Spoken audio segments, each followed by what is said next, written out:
I went to the grants meeting that you held last week, and I think those are so useful for grantees. Fantastic. That really improves their odds of being successful, doesn't it? I mean, absolutely. Making sure that you are taking advantage of all the resources that an organization can offer, and speaking with the person that's administering it so that you have a clear understanding of the guidelines, what the panel is going to be looking for, and what they're going to be reviewing upon is crucial to being successful in a grant review, a grant application, and making sure that you're putting all of your efforts into the right components and making sure that you're writing exactly what they're going to be looking for.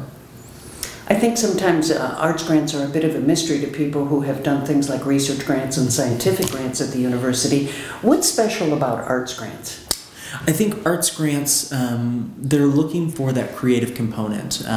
They're also always looking for something. A lot of ours that we give out are how is it benefiting the community? How is it going to enrich the community through arts and culture, whether that's at the youth level, whether that's in someone's educational endeavors, anything of that nature. So a lot of our grants at the Arts Council of Greater Lansing are how can you better the community? How can we bring more arts and culture to really make this a thriving area for the residents and make people want to live here and it contribute to the economy and whatnot. So you have a sort of expanding role now too, that we see that the arts are being cut in so many schools and it's harder and harder to fund these things, so you must have to take up some of that slack. Absolutely. So we do have some grant opportunities that are specifically geared towards providing access to arts and culture for youth.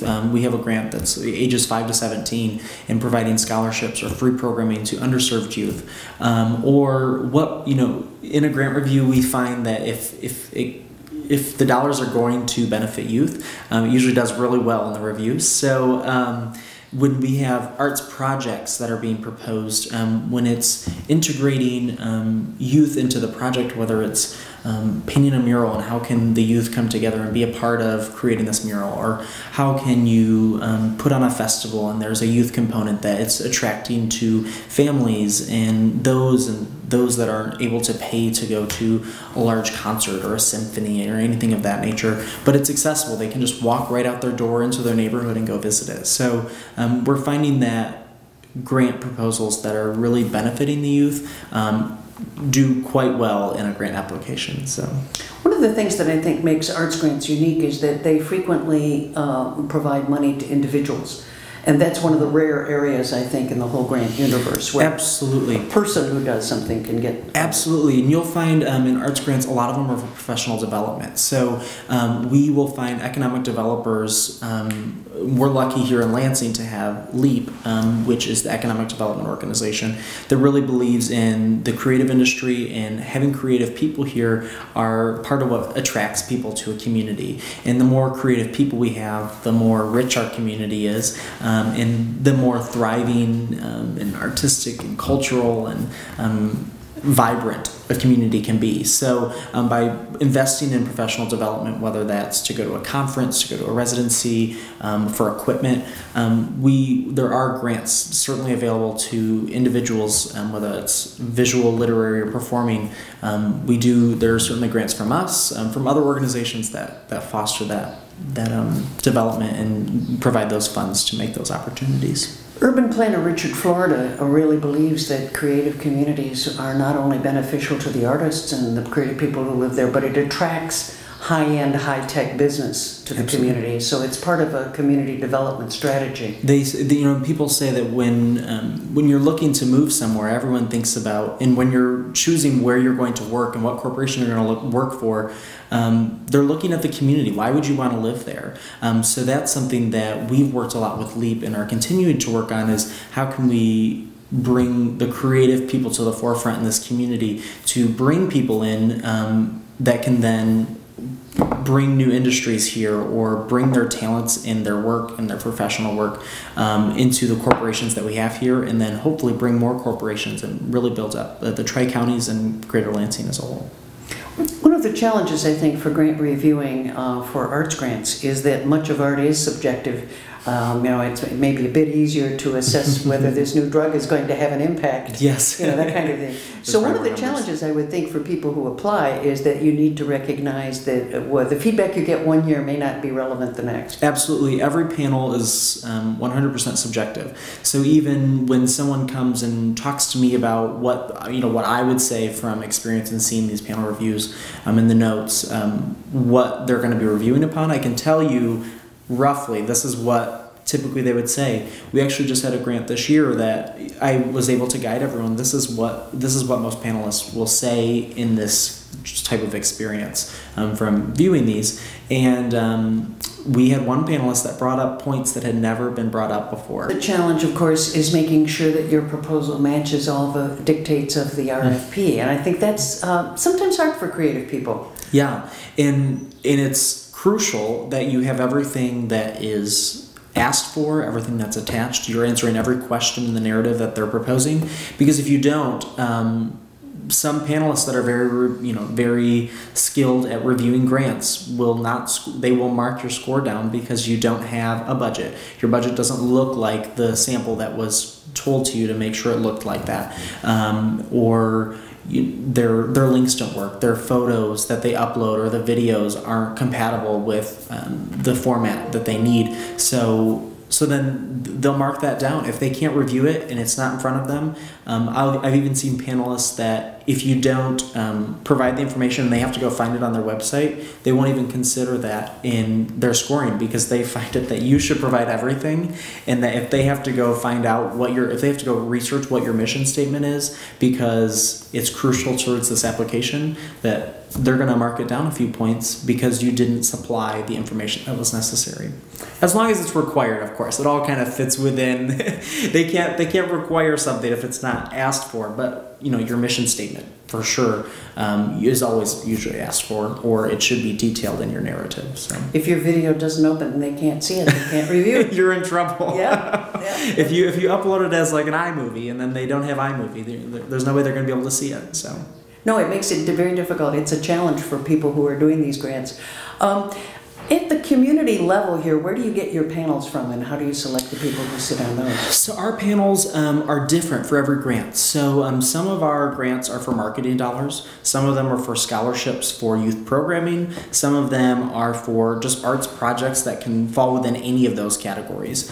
So we bring together as much of a diverse in demographics as well as in skill level and expertise, and we try to make sure that all of the components that they're going to be reviewing upon are represented, such as a marketing application where they're applying for funds for promotion. We usually bring together people that are experienced in the marketing field, or and then also have a side of arts and culture that they understand. People that understand what's happening in our arts and cultural scene and know what's happening here, so they're somewhat familiar and they can evaluate based on that.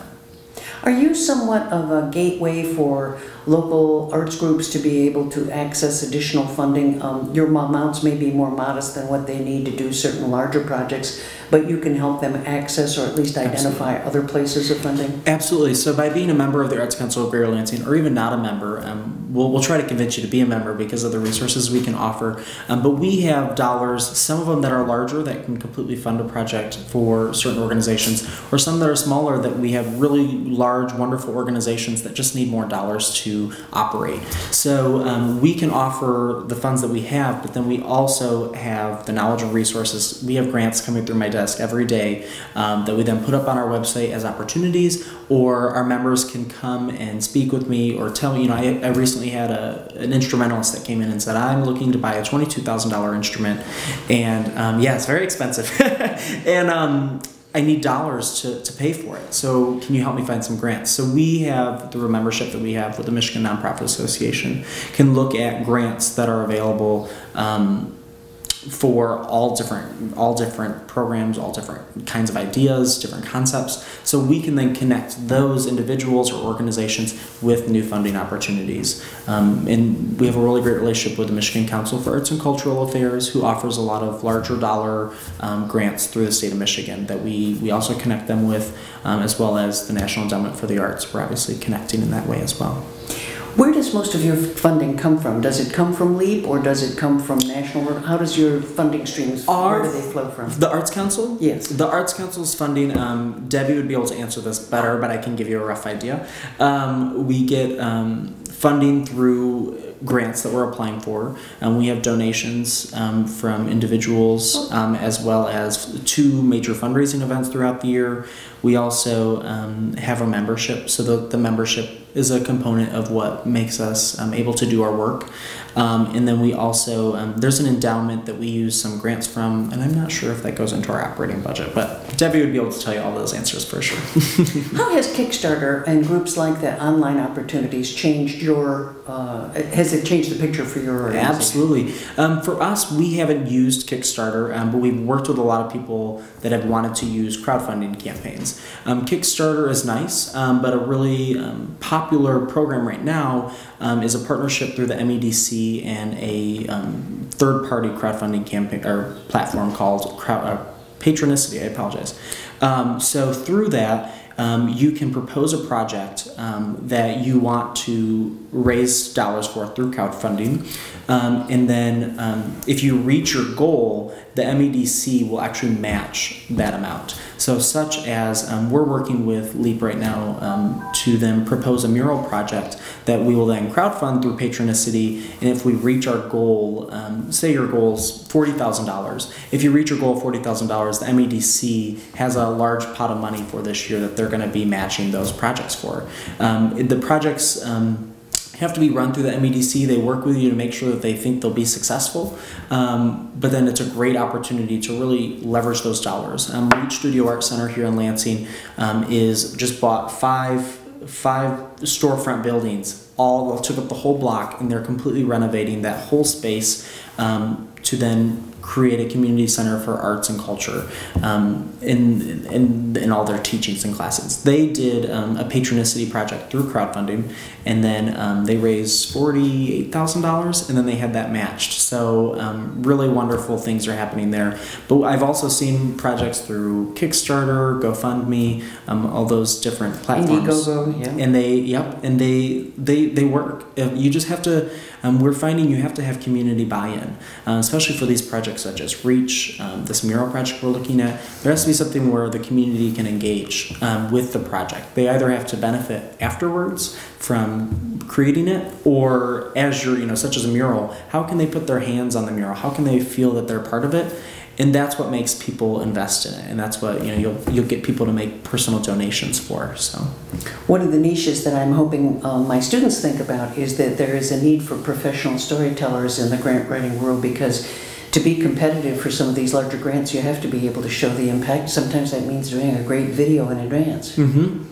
And being creative with it. Panelists love to see the different things that make you stand out. It's just like a resume. It's just like a cover letter. When you're applying for a job, they want to see something that makes you stand out amongst all the other applicants. So things such as that. If you can, people that supply. We applied for a grant, and we wanted to put up some promotional screens in our windows to then project things on for promotional materials. And so, instead of just describing it in words, we then took a photo of the storefront, and we had our graphic designer illustrate what it would look like if those screens were there. Having that visual made complete sense to the review panel, and we got funding for it.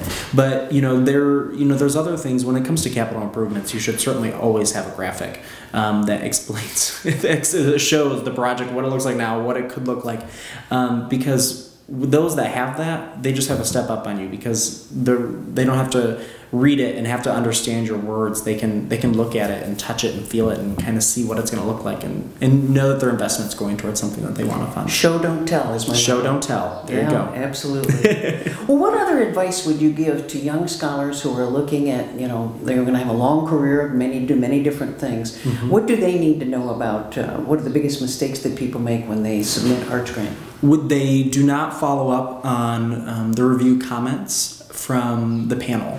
So for ours, our panel discussions are all private, so you can't actually sit in on them. But then following the review, I sit in the room and I take notes on everything. I don't inject my opinion, I just take notes on everything that was said, everything that the reviewers talked about, and answered any technical questions they might have had. And so then when you get a notification whether you received the grant or didn't receive the grant, there's a note in every notification letter saying, please contact me if you'd like to discuss what the review panelists thought, if you'd like to know how you can improve and receive technical assistance in the future. So many applicants, even those that are funded, and especially those that aren't funded, don't ask and don't follow up and ask to receive those comments. And by receiving that, that's the only way you can really know what you need to do for the next year. And many people will submit the same application year after year and oftentimes won't receive funding even though the panels change. Sometimes you won't receive funding because the panel is subjective, but then other times you can always take the feedback and use it or don't use it. But if you don't get the feedback, you won't know what they were looking for and it won't help you improve your grant application. So really taking advantage of those resources. Or for the Michigan Council for Arts and Cultural Affairs, their panels are all open because there are so many applicants. So you can video in, you can teleconference in, or you can actually go and sit there in person and listen to the panel review comments. And if you're not doing any of those, you're probably not going to be getting the feedback and you're really not going to be able to benefit for future applications. So many of my journalism students really don't realize in many cases they're not being specific enough. If you're talking about community impact, talk about the age range of the people you're trying to reach, mm-hmm. paint a demographic portrait, use some statistics about who they are. And using numbers is exponential. The impact that a number makes, whether that's your demographics, whether that's your total of attendees, or your population, that truly makes, paints a picture for the application and understanding your organization. We always say you have to write as if you're writing an application for a sixth grader or someone that knows nothing about your organization, because a lot of people will assume, oh, well, I'm a larger established organization, everyone will know about me. That's not always the case. You have to write as if they know nothing about you, and that you can't write with words that don't make sense to an average person. You have to really dull it down. You should be creative and have wonderful vocabulary within your narrative. But some people that just have jibber jabber that doesn't make any sense to the average person. Sometimes we have a doctoral degree individual in the room. Sometimes we have someone with an undergraduate or someone that just has built up within their profession. The challenges, I think, is to remember that you shouldn't be using an acronym without defining it. You shouldn't use the specialty jargon without defining it. You have such a variety of reviewers. You have to clearly spell it out, and that's another thing. Acronyms. People use acronyms as if everybody knows them, and you have to write it as if nobody knows your acronym. And sometimes using acronyms are nice, but when you have I've read many applications that use 3 different acronyms for their organizations and partners, and then I can't remember who's who, and then I'm like, who's in charge of this? And it's confusing. If you can just shorten the name, so we're Arts Council of Greater Lansing. If we wrote that throughout the whole narrative, we would only be able to write 2 pages, not the 4 pages that we get. So we just call ourselves Arts Council. So what other ways can you shorten the name? Or I used to work at Wharton Center. So Wharton Center for Performing Arts. How can you shorten it to Wharton Center versus WC or WCPA? That would make no sense to a reviewer. And if you keep repeating that, and then your partnerships with like MSUF, CU Institute, and there's a lot of different things. And if you have too many acronyms, it won't make any sense. Another key point is put links in your narrative that link to a website. When you save it as a PDF, those links will then be clickable. So instead of detailing out in a list of your staff members or your board members, unless that's required, in your narrative, right, we have a competent staff at the Arts Council of Greater Lansing, and then links the word staff to the staff page on your website, and then you're all set there. How do people show competence in their grant writing skills? I mean, what are some of the basics that they have to do? Is it a good idea to do here are the 3 things I hope to accomplish? Are there certain writing tricks? Be honest, and also show the credibility of your organization. Talk about the history, and if you don't have a history because you're new, talk about the experience of those that are starting up the organization, the company, the industry, the individual. Explain how your experience will then benefit into making this organization long-standing and lasting for a long time. So you have to prove your credibility. In a way, whether that's through a staff bio page that you can attach as an additional attachment, or something that you can explain further in detail. But you really have to sell yourself on an organization. I've seen larger I always say larger organizations because they're the ones that people. Sometimes they think, well, I get this funding every year, so I will just reapply, or if you don't put in the thought and don't put in the effort, just because no funding is guaranteed funding in a grant. That's very important to know also. But they won't look at their budget, or they'll submit the budget from last year and not realize, or just submit it. And the panelists, I've seen panelists not give funding because large organizations just thought they were going to get it, which is unfortunate. But if you don't put in the effort, a lot of grants are based on merit. So if you don't put in those details that they need and they want to see, they won't give you funding. So. It shows competence when you do it well. Yeah. But I think underlying it all, your organization wants the applicants to succeed. Exactly. And you're not an We want to fund everybody, which is Yeah. the hardest part. We want to fund everybody, but we also want it to be a competitive process. We want applicants to continue to provide better and better and better grant proposals, so that in the end, it'll be so hard for the reviewers to choose who receives funding. In the end, usually we always love to give as much funding as possible, but sometimes it's just not possible. So, but just setting them up for success is our important part.